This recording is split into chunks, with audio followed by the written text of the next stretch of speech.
Major funding for these programs has been provided by grants from Chase Commercial Term Lending and M&T Bank, Geneva Burns, Giantomasi and Webster, Capital One Bank, the Wickoff Group, New York Community Bank, Greenberg Traurig, Perfect Building Maintenance, Kilroy Architectural Windows, New York's Window Company. Additional funding is provided by grants from Aerial Property Advisors, AKA Hotels, Corman Communities, Bank of America, Merrill Lynch, Bank Leumi USA, Briarwood Organization, CBRE, Colliers International NYC, Cushman & Wakefield, Customers Bank, CUNY TV Foundation, DDG, Dime Savings Bank of Williamsburg, Douglaston Development, Levine Builders, First Nationwide Title Insurance Agency, Flushing Bank, Friedman, Gemini Real Estate Advisors, Herrick Feinstein, Hersha Hospitality Trust, Investors Bank, James D. Kuhn Real Estate Institute at Syracuse University, James Orphanides, Chairman, USRealty.com, John Katsimides, Red Apple Group, Margolin Weiner and Evans, Massey Knackle Realty Services, Meridian Capital Group, New Banks, Newmark Grubb Knight Frank, People's United Bank, RBS Citizens Bank, SJP Properties, Sterling and Sterling, Stonehenge Partners, TD Bank, Terra CRG, The Continuum Company, Urban American, and these friends.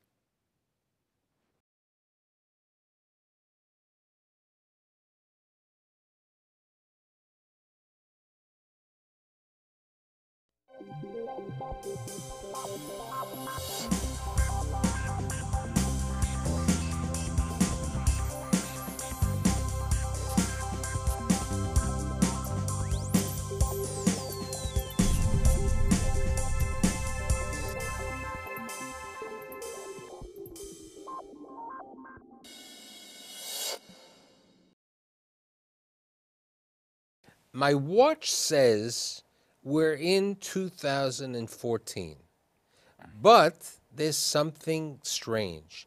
It seems to me that we're back into 2007. The time machine has gone back because happy days are here again in the real estate market. Land prices are at the highest levels in years. Rents for apartments are at their highest levels. Apartments are selling at the highest prices, but salaries have not really kept up. But what's happening in New York? So as opposed to myself prophesizing of what are we in 2007 versus 2014, I brought together these four individuals who've been around during different cycles and different markets to provide their thoughts on, is this 2007 or 2014? My guests, they include Philip Eisenberg, Urban America, Alan Goldman, SJP Residential, a banker, Bill Butler, RBS Citizens, and last but not least, Josh Muss, Muss Development. So, Mr. Muss, you've been around, you and all of us have been around numerous recessions, different times. This recovery has seemed to take place, and this emphasis that the world is so great that these properties can demand these pricing. Can you believe it? I guess we have to believe it. It's happening. It's hard to understand why it's happening so quickly. That to me is what's unusual. I've seen the properties go up and down over the years, but it just boomed. Within the last year, I would say property values have gone up at least 20%. The year before, maybe another 20%. Can it be sustained? The development instinct says, I hope so. I mean, you know, we're developing, we're looking at new projects. We're assuming that people will be able to pay $1,500, $2,000, $2,500. But, you know, in order for you to pay a certain rent for an apartment, you know, and Philip has a different situation. Philip, you have 14,000 apartments? Yep. You have 14,000 apartments, you know, all through the city and in New Jersey. I mean, people can afford to pay a living rent, but how many people can afford to pay, you know, $4,000 for a one bedroom or $6,000 for a two bedroom apartment? I mean, that's why they're going to the Bronx. I mean, where do you see this happening? Where do you? In Queens, we've seen significant rise in rents over the last 2 years, 3 years, but we're getting more than we ever thought we would get. And, you know, and projecting, no matter what kind of aggressive projections we made. In Brooklyn, well, it's Brooklyn. People are. I mean, you said prior to the show that unfortunately a couple of years ago, one of your buildings got hit by lightning. Right. And now the insurance has happened. You've been receiving offers for more than the cost of the building just for the vacant land. Exactly. There was not a huge building right across from Kings County Hospital, and we've offered. The building cost us $12 million. We've been offered more for the land. Now, the interesting thing is there is, you know, I can understand certain things because they may be near the subway or the bus. Kings County Hospital does not have mass transit nearby. Not easy. Okay? So you have, it's, as we would say for the old people over here, it's a double token. Okay? And we won't talk how much a token used to be. A double fare zone. But you're in a two-fare zone, you know, or you have to take a bus to the train, and people want anything. As a banker, I remember when you and I sat down in 2008 saying, hey, you know, these are emerging markets in Brooklyn, and then the world just came to an end. How do you look at it? And how do, and you're the one who has to be lending money because he's a developer, you know. He's like Max Bialy stock. If he doesn't produce, and he doesn't produce, he's out of business. And it came back very quickly, like you're saying, Josh. It's, I think what surprised most of us is the velocity by which it came back, like the last half of 2012 and then beyond. We all see the compression in the rates. You know, they've dropped at least 100 basis points. I'm competing against other banks that have the money. They need to get it out. And they're at anywhere from 150 to 250 on construction loans, notwithstanding some other you know, covenants they might have for construction. But we're also competing with, you know, let's not forget, New York has been this flight to quality. I mean, we have all this capital that comes in globally. I mean, I'm not sure everybody is really particularly comfortable with the risk threshold for equities at this point, but New York real estate has had an incredible return. We all know what the returns are. We can't believe it. And the banks are all flush with cash. I mean, corporate America is flush with cash. New York is a haven for safety. What about sustainability? I mean, you and I talk, we walk around the city, we look at properties, and we say, I can't believe what's happening. I mean, we look at properties that really don't have great, as they would say, skin on the bones because there's not enough light and air, but they're trading at high prices. Well, it's a reflection of supply and demand in the first place. There isn't a great deal of property that's been available for sale. And the developers who are grabbing onto it are looking at futures because a lot of these properties that have become more marginal, not every property is A+, not every property is in Central Park or in Tribeca or in the Meatpacking District. And you see more marginal properties going for very high prices with the anticipation that we'll get an even higher price in terms of the sale of condo units because very little product is being developed as rental. The loss of the tax benefits, the 421A program, really was the death of rental, reasonable rental product being developed, other than what Gotham or some others may with heavily subsidized or programs that may help them. But true market rate rental, very little product. So with prices rising for product, you've got only a condo that you can sell. And so long as the market is there for it, and it appears to be, where is it coming from? It's coming both speculators, investors. I spoke to a fellow who is an owner in one of my condominium projects. He says, there's been a turnover, higher prices than you ever sold for, and in virtually all of them, they're investors buying to put renters into it. What does that tell us? It's telling us that indeed it's a very tight rental market. And so the rental rates have gone up. It's pushing people to Queens, to the outer boroughs. Brooklyn, yes, it's a lifestyle change. They want to be in Williamsburg, but not everyone wants to be in Bushwick. You know, but let's look at it this way. And, you know, and in a way, I have a couple of visionaries over here. You were a visionary in Jersey City going back a number of years ago, and now you're building the first magnificent new property in 40 years, perhaps, if in Fort Lee. Josh went to the Oceana, aka Brighton Beach Baths, in Brighton, which has the subway over there, but it's a long schlep in, but it's a subway, at least it's over there. Not that long. Okay. Okay, it's a reasonable schlep. It's 45 minutes. How do you see the market has moved, okay? At one time, who said I'm going to go to Jersey City, or I'm going to go Fort Lee, or I'm going to have a new building in Brighton Beach? You hadn't seen this in many years. Do you think, are people looking at this, or is it because of this lack of availability? Yeah, I would say there's a need. People who are not going to pay $80, $85 a square foot for rent on an annual basis in Manhattan, if they can't afford it. And a lot of people can't afford it. So if you can get product at $40, $35, $40, $50, you have to do it. It's an economic necessity. And I think that's what's caused this expansion in terms of the development area. Who would have thought certain areas would have gotten developed? In Fort Lee, where we're building, it's actually 45 years, that land lied fallow, immediately adjacent to Fort Lee. So you gave a range, 40, 35, 50. There's a certain edge at which point it won't work. Yeah. Let's look at the dynamics of New York City from a standpoint of users. You have people coming in from all over the world. Not just the rich people, but you have the young people, the wannabes, the people in tech.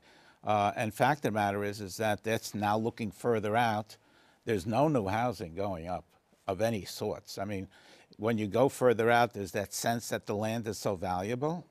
And when you figure that the costs are going up for construction, and the banks are reluctant to lend construction money anywhere outside of the prime areas, no matter how it projects, there's a dearth of new product of any kind showing for middle income. Almost nothing's being built. And it's going to get worse. We see people going from our units in Manhattan. The next bump, they say, "What do you have in Queens? What do you have on Skillman Avenue? Where can you find a place for us?" And we move them. And what's thrilling to them is they're going to pay a little less than they paid before, but they're going to. In the meantime, and not intentionally, now you're bumping somebody who can't quite afford the new rents, and where are they going to go? Well, but our new product, you look at Jersey City. It just is a never-ending development. I mean, there are like 4,000 apartments coming into Jersey City. And it's kept the lid on rents to a certain extent. It's hovered around the $40 range for a considerable period of time because there's a huge amount of supply, but there's been certainly enough demand to keep the product flow going.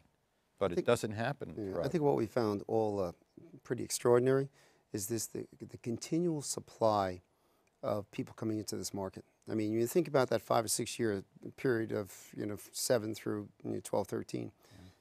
People were still coming from all over the country. We were creating jobs. New York, not only occupancy, but the employment was up. And it wasn't just Wall Street. I mean, it was all different sectors that were providing a lot of jobs. The Wall Street segment hasn't really increased. No. The Wall Street segment has reduced on office space. Yes. There's been a contraction over there. The financial services industry is quieter. The legal services is down. There's more efficiency in But you have tech, you have hospitality, you have tourism, you have retail. Well, what has been taken away has been increased by the other market. Except it's a market that's not quite as flush salary-wise as the Wall Street market, and it's going to find out where to live. It's going to be a problem. So, so as developers and as bankers, where do you look, where do you see the opportunities? Because you're also, as we would say, seasoned, that you worry that you still remember 1991 recession, the 2001 9/11 initial thing, the 2008. I mean, we're around there. So you're not talking to a 30-year-old kid who says, "Oh, don't worry, things are going to be there. Everything is going to be picked up." It's like we were talking a week ago on the hotel shows. How do hotel lenders look at that? They look at projections. Some things are projected, and you don't know what's going to happen. Well, Alan mentioned, for example, the loss of 421A. I remember when we used to build housing in Staten Island, which was affordable. It is a borough? Well, I haven't been there in a while, unfortunately. But the truth is nobody's building there anymore because there are no more incentives and they can't afford to build. And, of course, it had a bad rep because of Now, Sandy. you know what? You bring that out. Some young people I know have recently bought some sites near what they call the wheel, this new Ferris wheel that's being built. There are no tax abatements, as you say, in That's right. Staten Island. They took them away. The cost of commuting in Staten Island is rather expensive, even with the revised Easy Pass, and it's also a little inconvenient to get to the city unless you work in Lower Manhattan. But people are building there. No, they're not. Yes, they are. By the wheel? By the wheel. We have a piece of property that we've owned for about 50 or 60 years. I've tried to develop it about 60 or 70 times. There is some. It's a block from the wheel. Now's the opportunity to sell the land. Now you could sell the it. land. Okay. It's the same. Send me a buyer. Okay, but it's in the same situation of opportunities. You know, let's be realistic. You know, we'll go on a force. And by the way, it's a 0-cent commute to New York City. Yeah. It's a great commute. Ferry is free. Absolutely. And the community is still nowhere. And you have to assume that the wheel may be built. That's another issue. But I think the lack of incentives, but the tax structure in the city, which is potentially even vulnerable to higher rates. Right now, a new rental product is taxed at 32% of gross revenue. 32% of gross revenue makes it impossible for virtually any product to be built. So when we had the tax abatement, it was a double benefit. It created new product and it created affordable housing throughout the city. And one of the things that has been looked upon, you know, where is all the affordable housing to be developed? Part of that program was one that developed thousands and thousands of units of affordable housing and redeveloped neighborhoods.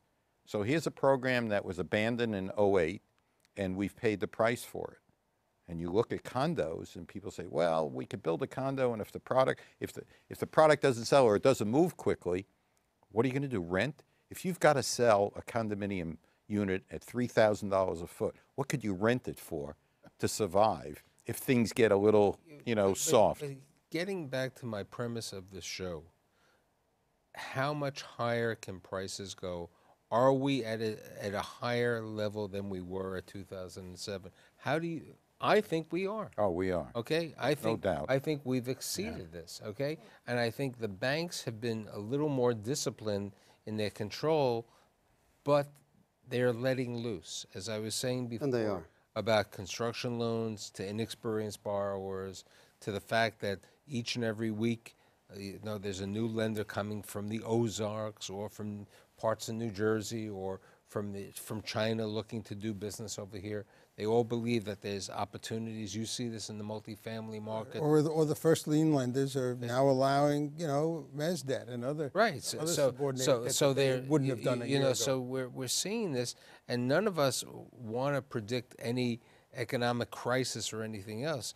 But I still remember being at a meeting on September 11th, sitting at a charitable meeting in the former Williams Club, when somebody said to me a plane went into a building. And right after that, we stopped for a couple of years in any growth in New York City. And then in 2008, we stopped again. And this could hit again. You know, Michael, from my perspective, and if I'm looking back now close to 45, 50 years, the tide comes in, the tide goes out. The tide comes in, the tide goes out. Right now, the tide is in. I think inevitably it's going to go out. The question is how deeply and how quickly. And I think we all have to learn to adapt to that. But you know what? Fine.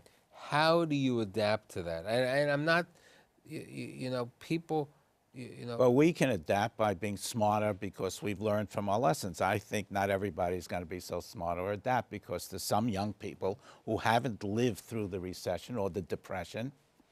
They're going to say, well, if we don't do it, nobody's going to get rich. You're a bank.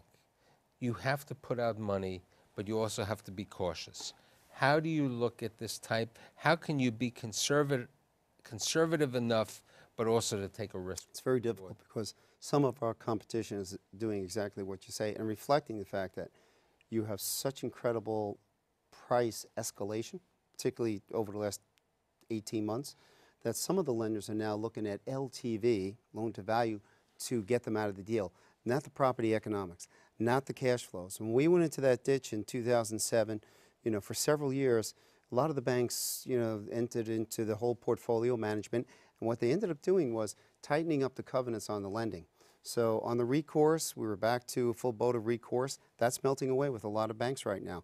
Partial recourse, minimal recourse, even on construction deals, if it's for the right sponsor. And that's what the banks But did. the They question took is, this the flight right to quality. sponsor is no longer being the Josh or the Alan, okay, or the Philip. That sponsor is someone else.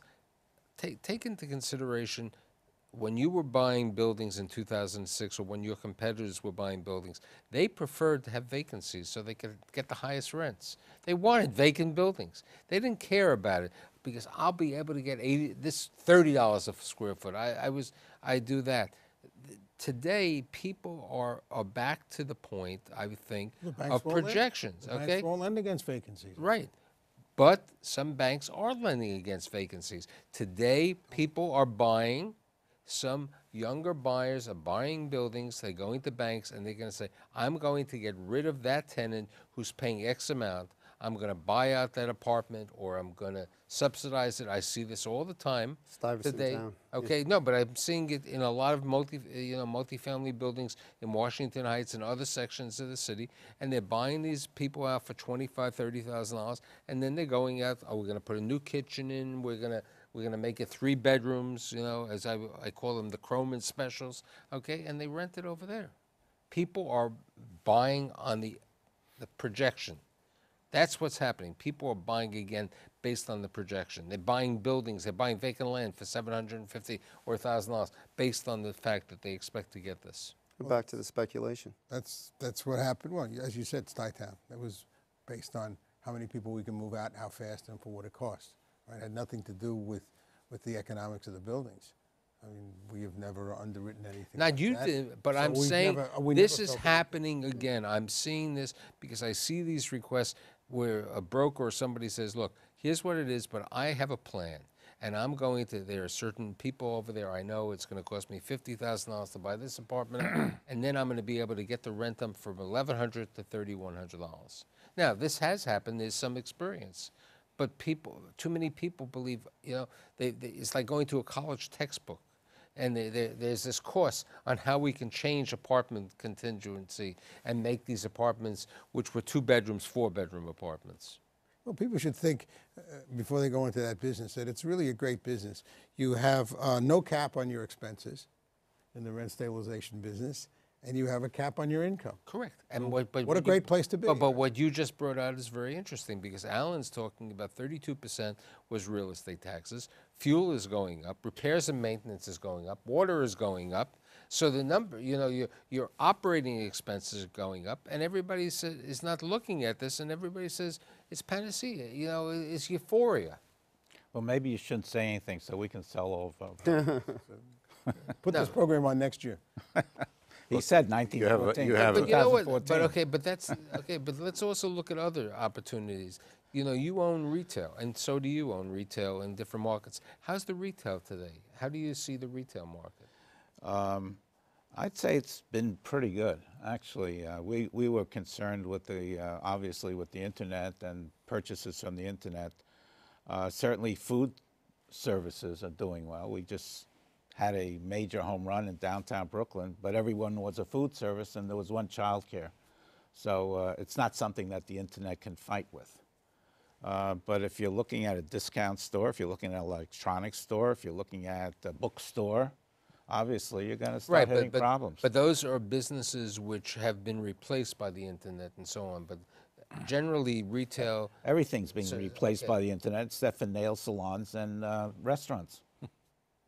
Yeah, but part of that has also been, replaced by Fresh Direct and so on. There you go. Okay, how do you as a banker look at the other aspects of the real estate market today, the hospitality market, the retail market, and the office market? I think after that crash in 2007, we retrenched. And when I say we, I think the commercial banking, the CMBS, they went down to near nothing. But the CMBS is back. They're to back happy up. days. Everybody's back up. But we've kind of retraced back to core sponsors and the core properties. And that's why you see the slimming of the yield. That's why, we're all chasing those same few deals because, like you mentioned, there's not a lot of product coming on. So we're going after the deals that are conservative, some retail down in Lower Manhattan that we just did, for some of, your clients. And what we ended up doing to get these deals is we're slicing our spreads to extraordinary levels where, you're getting 5-year money at just slightly over 3%. And, are we really being compensated for the risk?